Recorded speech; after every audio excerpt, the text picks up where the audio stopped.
Hello everyone, round of 32 এর চতুর্থ ম্যাচে মুখোমুখি হবে দুই জায়ান্ট মরক্কো এবং নেদারল্যান্ড, যা আমি আমার প্রেডিকশন ভিডিওতে আগেই বলেছিলাম। তো চলুন প্রি ম্যাচ অ্যানালাইসিস শুরু করা যাক।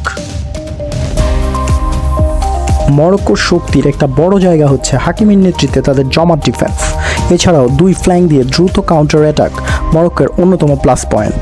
বিশেষ করে রাইট উইং দিয়ে দ্রুত ওভারল্যাপ করে তারা যে কোনো মুহূর্তে আক্রমণে চলে যেতে পারে। এছাড়া বুনুর গোলকিপিং স্কিল অ্যাটলাস লায়নদের অনেকটা নির্ভর রাখে। আর মরক্কোর দুর্বলতার কথা বললে অবশ্যই তাদের অ্যাটাকিং ডেপথ সামনে আনতে হয়।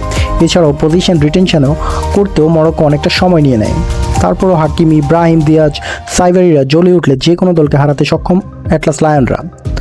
ওহাবি 4-2-3-1 ফরমেশনে তার পরিকল্পনা সাজাবে বলে মনে হয়।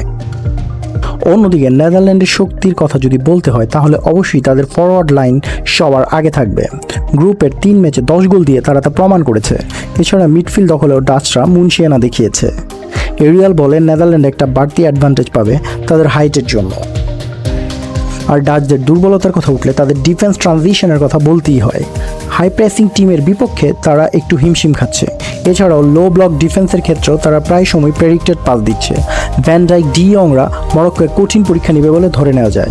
কোচ কোম্যান 4-3-3 ফরমেশনে খেলবে বলে আমার ধারণা। যদিও একটি কঠিন প্রতিদ্বন্দ্বিতাপূর্ণ ম্যাচ হবে, তবে দিন শেষে মরক্কো 2-1 গোলে জিতবে বলে আমার প্রেডিকশন। ভালো থাকবেন সবাই, দেখা হচ্ছে পরের অ্যানালাইসিসে।